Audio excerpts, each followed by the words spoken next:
Can you stay calm and collected in the heat of the battle? You don't want to miss this one. Stay tuned. Awaken the leader inside. Follow the path of leadership.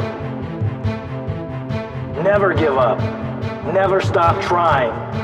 Get up. Believe in yourself. Not every day is going to be easy, but you got to challenge yourself. You need courage. Be ready. Stop waiting for it to happen. Go make it happen. Harness the power within. You were destined to be a leader. Follow the path of leadership.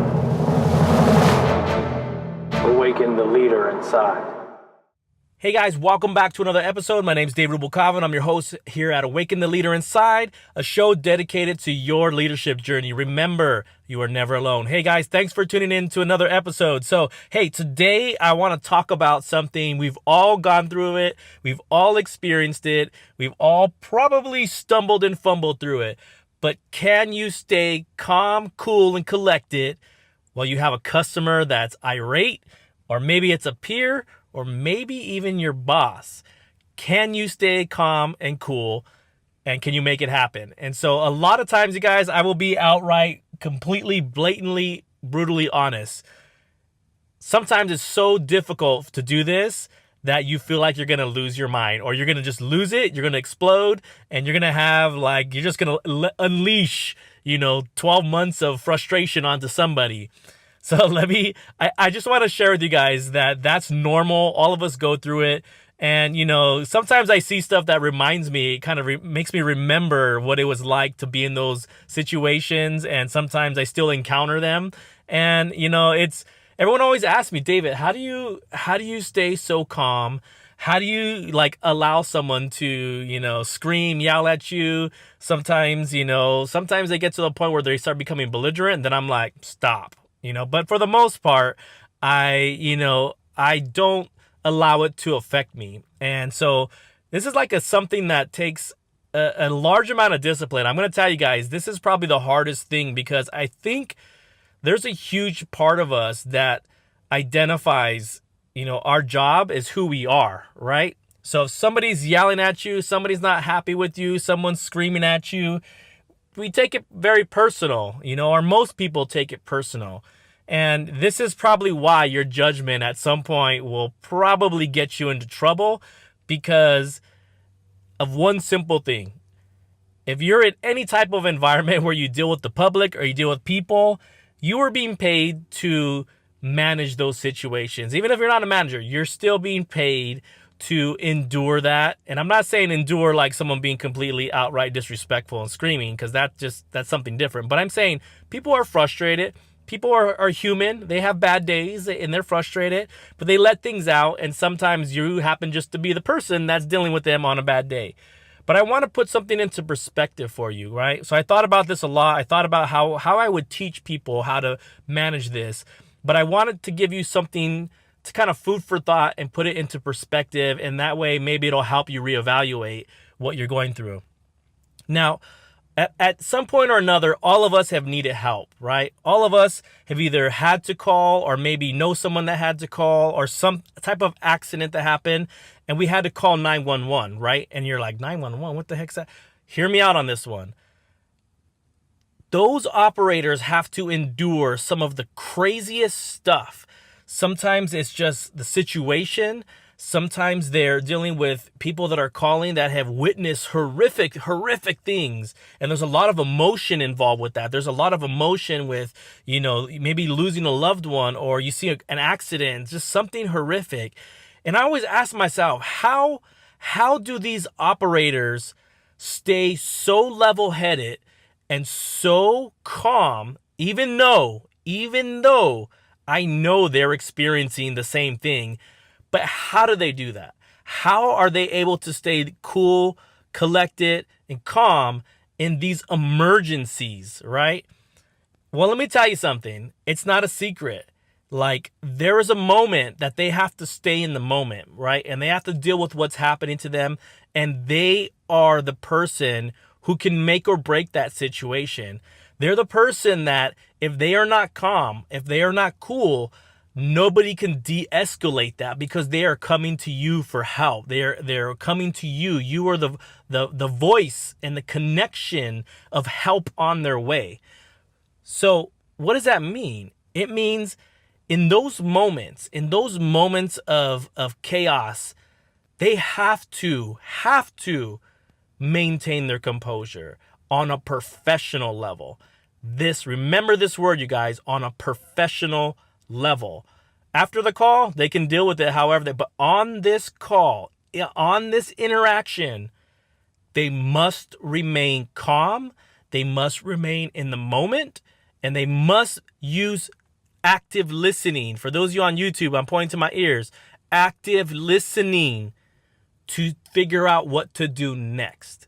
Now, a lot of the times that we deal with situations, we stop listening. The moment that, they start cursing at us, the moment that they're upset, this doesn't work anymore. Our ears aren't working anymore. We just stop and whoop, we put up a wall and we're ready to put the boxing gloves on and just like, no, I'm going to stand up for myself. This is probably the biggest mistake that you'll ever make in your career because you never know how that is going to end. You never know how you could have de-escalated this with a simple gesture of, I understand you're frustrated. I would be too. De-escalating these situations is a skill set. It is not natural. It is not natural to have somebody screaming and yelling at you and for you to be calm and try to walk them back off the ledge. But guess what? If you're in any capacity dealing with customer service, this is your primary role. Your primary role is not to be right, not to know what's best. Your primary role is to manage situations like this. And the element of taking it personal will never allow you to do this, ever. So if you've ever gotten feedback that your customer service needs help, this is probably why. At some point, you have to remember that they are mad at a company. They are mad at your business. And you just happen to be the person that is going to listen to it while they explain that. It doesn't mean that they're angry with you because I'm going to tell you this, the moment they walk out the door, they don't remember you. They just remember, Walmart, Target made me mad. Like, they're not going to remember you. And so it took me a long time early in my career to figure out that, look, I can't take these things personal. Yes, they're upset. Yes, I have to kind of micromanage it and kind of de-escalate it and all that kind of stuff. And then sometimes I realized I can't help. No matter how much I tried, I'm not going to be able to help this person. But that's always the last resort. And even then, I'm like still trying to find a way to help them.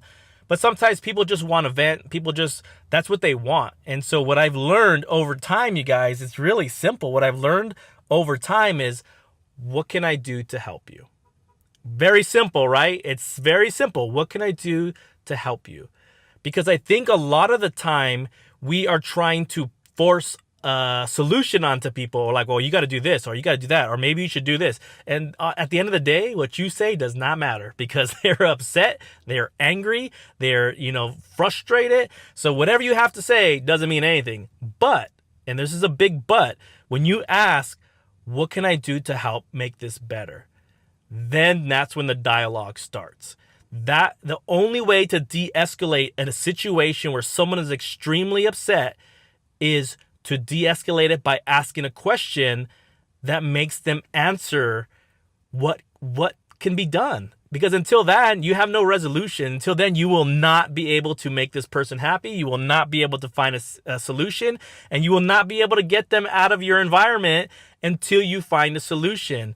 And, and so, like I said, there's always those 10% where it's like, you got to call to have them escorted out. That's rare and far between, but it happens, but you've got to find a way to de-escalate that. And so the only way to do that, I'm going to take you back to this, operator, 911 operator.